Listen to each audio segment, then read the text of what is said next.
Day 1, December 29th, 2025, the beginning. Welcome to my dry fasting journey. I want to walk you through what happened on the first day of my prolonged dry fasting experience. This was December 29th, 2025, the day everything began. Let me start with my baseline measurements. I weighed myself that morning and I was at 220 pounds. My waist measured 45.5 inches. I'm 6 feet tall, so you can calculate that my BMI was around 29.8, just under the obese threshold, but clearly in the overweight category. My goal? To get down to 150 pounds with a 32-inch waist. That's a 70-pound weight loss goal and over 13 inches off my waist. I know that sounds ambitious, but I've done my research on prolonged dry fasting, and I believe this is the path for me. My energy level on day 1, a perfect 10 out of 10.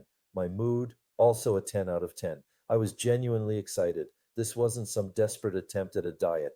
This felt different. This felt like the beginning of a completely new way of living. I wrote in my journal that day, I'm feeling wonderful today. Today is the start of my fasting-focused lifestyle. Let me explain what I mean by a fasting-focused lifestyle because I think it's important for you to understand my mindset going into this. I'm not doing a temporary diet. I'm not trying to lose weight for a wedding or a vacation. I'm fundamentally restructuring my relationship with food. The concept is simple. Fasting becomes my baseline state. Eating becomes the exception. A brief, precise intervention to signal my body to preserve muscle and maintain metabolic function. I had planned this as a 10-day dry fast. No food, no water, for 10 full days. Now, I know what you're probably thinking. 10 days without water sounds extreme. Let me address that directly. Dry fasting has been practiced by humans for thousands of years. This isn't some new biohacking trend. This is ancient wisdom that modern science is only now beginning to validate. During Ramadan, over 1 billion Muslims practice daily dry fasts from dawn to sunset for an entire month. That's roughly 14 to 16 hours without food or water, repeated for 30 consecutive days. This has been observed for over 400 years. Yom Kippur in Judaism involves a 25-hour dry fast. This practice is over 3,000 years old. Hindu traditions include Nirjala Ekadashi, dry fasts observed twice monthly.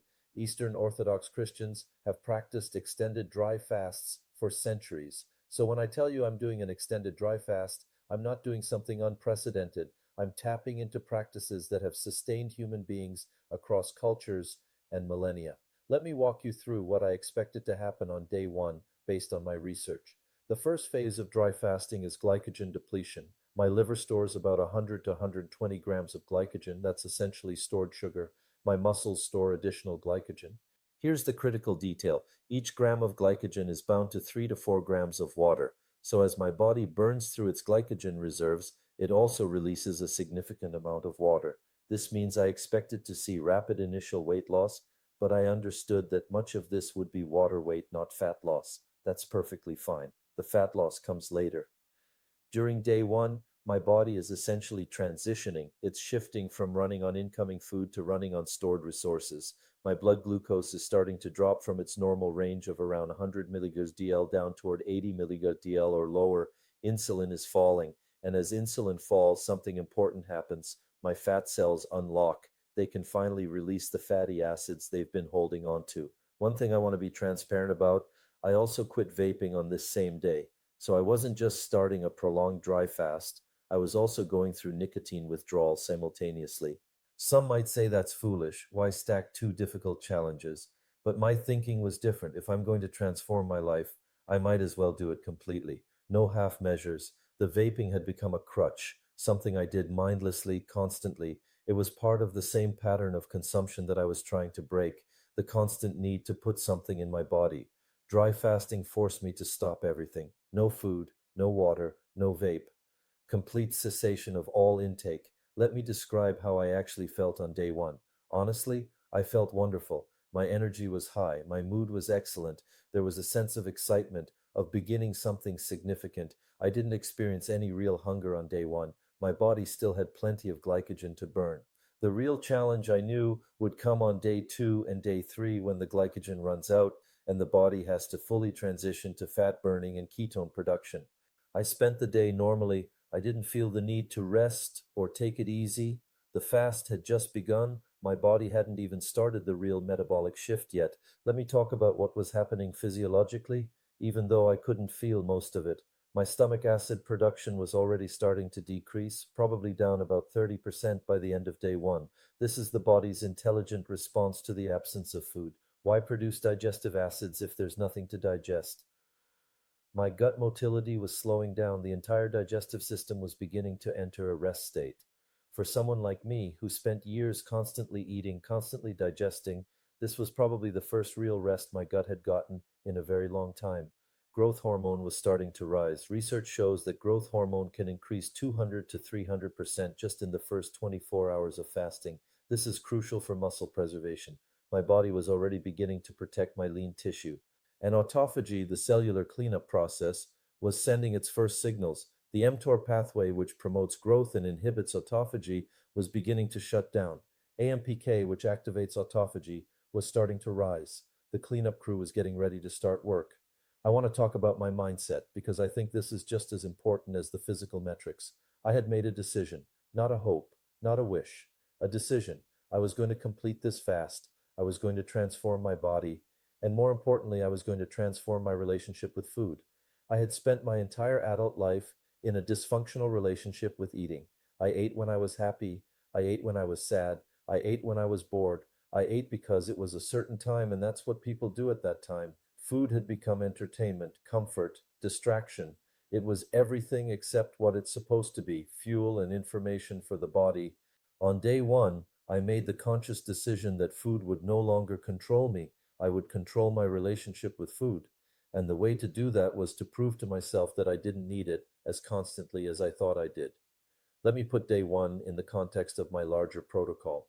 After completing this extended dry fast, I wasn't planning to return to normal eating. I was planning to break the fast with a very specific signaling meal, a quarter pound of lean brisket. That's it, not a feast, not a celebration meal, just a quarter pound of protein-dense meat to send a clear message to my body: preserve muscle, continue the metabolic state, don't restart the feeding frenzy. This concept of signaling versus refeeding is central to my approach. I'm not eating to replenish, I'm eating to communicate. Food becomes information, not fuel. And then, after that brief signaling meal, I would return to fasting. The plan was a repeating cycle, extended dry fasts, punctuated by minimal signaling meals, fasting as the baseline, eating as the rare exception. Let me share the specific numbers from day one for your records. Date, December 29th, 2025. Weight, 220.0 pounds. Waist, 45.5 inches. Height, 72 inches. 6 feet. BMI, 29.8. Energy level, 10 out of 10. Mood, 10 out of 10. Starting metrics for goal tracking. Weight to lose, 70 pounds. Goal, 150 pounds. Waist to lose, 13.5 inches. Goal, 32 inches. This was my starting point. Everything that follows will be measured against these baseline numbers. I want to address something you might be concerned about: safety. I went into this fast with extensive research. I understood the phases. I understood what to expect. I knew that day 2 and day 3 would likely be the hardest as my body transitioned fuel sources. I was practicing what's called soft dry fasting, meaning I avoided consuming water, but I allowed external contact with water. I could shower, I could brush my teeth. This is the approach most people take for extended dry fasts, and it's considerably safer than hard dry fasting where you avoid all water contact. I was also prepared to break the fast early if I experienced any genuine warning signs: persistent dizziness, heart palpitations, severe weakness, or anything that felt genuinely dangerous rather than just uncomfortable. Discomfort, I expected. Danger, I would not tolerate. Let me tell you about my expectations for the coming days. Day 2, I expect it to be hard, possibly the hardest day. This is when glycogen fully depletes and the body has to scramble to transition to ketone production. Headaches are common, fatigue is common, irritability is common, the brain is struggling between fuel sources. Day 3, I expected improvement. By this point, ketosis should be established. The brain should be accepting ketones more readily. Many people report that day 3 feels significantly better than day 2. Days 4 through 7, I expected to feel increasingly good, energy stabilizing, mental clarity increasing, hunger diminishing or disappearing entirely. the body becoming fat adapted. Days 8 through 10 would be the deep territory, maximum autophagy, maximum fat burning, the body fully operating on its own resources, producing its own metabolic water from fat oxidation. That was the plan. Let me tell you in the next video how it actually unfolded. Before I close out day 1, I want to reflect on why I'm doing this in the first place. I'm 6 feet tall and I weighed 220 pounds with a 45.5-inch waist. I was uncomfortable in my body. I had low energy despite eating constantly. I was dependent on food for emotional regulation. I had tried other approaches, calorie counting, intermittent fasting, keto. They all worked temporarily, but I always returned to my old patterns. This time I wanted something different, not a diet, a lifestyle transformation, a fundamental rewiring of my relationship with consumption. Dry fasting appealed to me because it's binary. You're either fasting or you're not. There's no negotiation about portion sizes. There's no just one more bite. There's no decision fatigue about what to eat. You simply don't eat. And in that simplicity, there's freedom. That's day 1, December 29th, 2025, the beginning of my journey.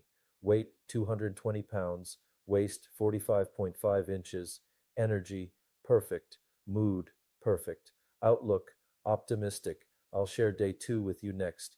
That's when things started to get interesting. Thank you for watching. I know this approach isn't conventional. I know it raises concerns, but I ask that you hear my full story before forming conclusions. What happened over the following days? Well, you'll see. Fast deeply, signal briefly, return cleanly. That became my mantra. And on day 1, December 29th, 2025, it all began. Total time fasted as of end of day 1, approximately 24 hours. Total weight change, starting point 220.0 lbs. Total waist change, starting point 45.5 inches. Symptoms experienced, none significant. Overall assessment, strong start. Optimistic about the journey ahead. Next video. Day 2, December 30th, 2025. The challenge begins.